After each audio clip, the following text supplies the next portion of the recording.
And when I was a kid, my mom's a wonderful piano teacher, and I'm the oldest of three kids, so I was her guinea pig.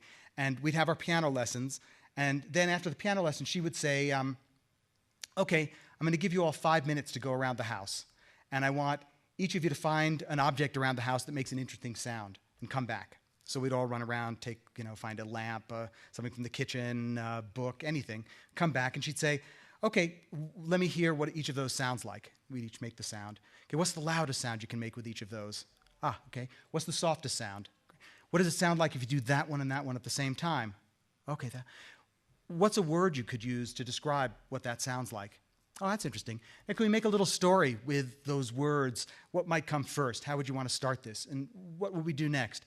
And in about 15 or 20 minutes, the 4 or 5 of us, really little kids, would have made a piece with those objects that was usually pretty interesting. And then she'd say, okay, and for next week when you go home, why don't you make a picture?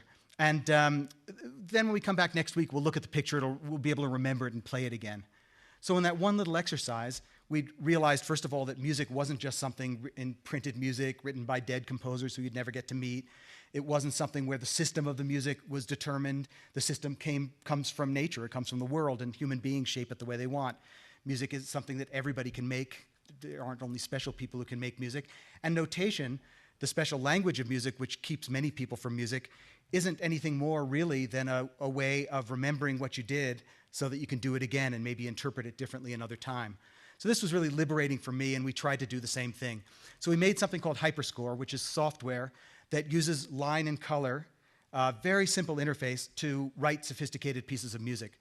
You draw little fragments of music first. Each fragment gets a color, and then you draw with those colors on a larger screen, and all the rules of music are inside the software. So you can leave it exactly the way you want, making every gesture, every note, every sound very precise. But you can also say, I want some help with the harmonies or the rhythm so it fits together. And that big blue line in the middle actually allows you to draw the way the harmony progresses.